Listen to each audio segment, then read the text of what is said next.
தமிழ்த்தாய் வாழ்த்தை முதலில் பாட வேண்டும், அவை நிறைவின் போதுதான் தேசிய கீதம் பாட வேண்டும் என்கின்ற மரபு தமிழ்நாட்டிலே கடைபிடிக்கப்பட்டு வருவது.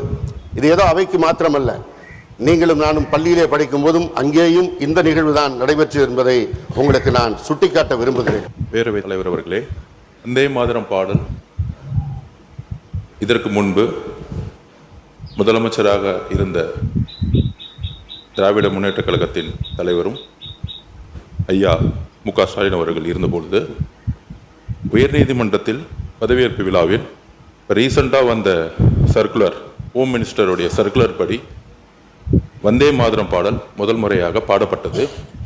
அப்பொழுது திரு மு.க. ஸ்டாலின் அவர்கள் அதற்கான மரியாதையை எழுந்து கொடுத்தார்கள். இது ரீசெண்டாக வந்த பிரச்சனை. அதற்கப்புறம் பதவியேற்பு விழாவில் மாண்புமிகு முதலமைச்சரா பொறுப்பேற்பதற்கு முன்பு கவர்னரிடம் கோரிக்கை கொடுத்தார்கள். அப்பொழுது கவர்னர் ஹோம் மினிஸ்டருடைய சர்க்குலரை தான் நாங்கள் ஒபே பண்ணணும்னு சொன்னார்.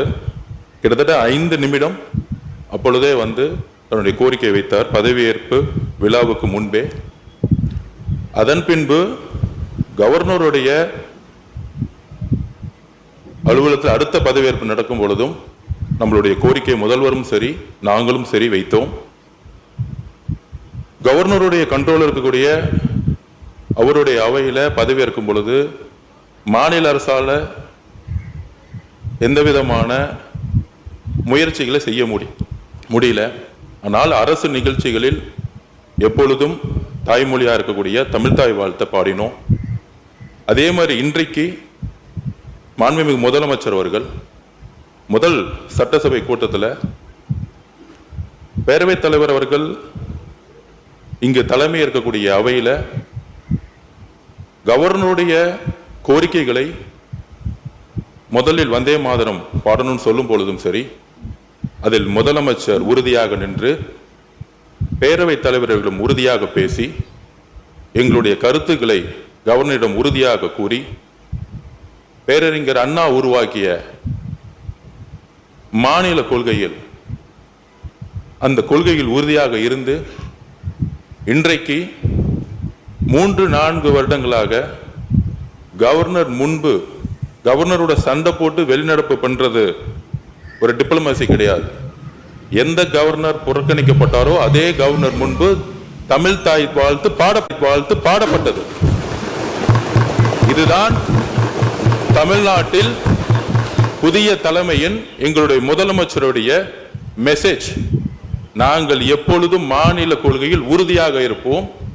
அது கவர்னராக இருந்தாலும் சரி, டெல்லியோட தலைமையிலாக இருந்தாலும் சரி, எங்களுடைய மாநில உரிமையை ஸ்டேட் அட்டானமி சொல்லக்கூடிய அறிஞர் அண்ணாவுடைய கொள்கையில் நாங்கள் எப்பொழுதும் உறுதியாக இருப்போம் என்பதை பதிவு செய்து 4 வருடங்கள் கழித்து முதல் முறையாக அதை நடைமுறைப்படுத்துவது எங்களுடைய மாண்புமிகு முதலமைச்சர் அவர்கள்.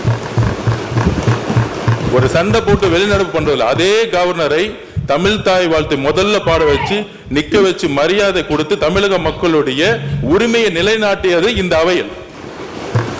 அதனால இதை திராவிட முன்னேற்ற கழகத்துடைய தோழர்கள், உங்களுடைய கொள்கையும் எங்களுடைய கொள்கையும் அண்ணாவுடைய கொள்கையும் தான். இதில் எந்த விதமான கருத்து வேறுபாடும் கிடையாது.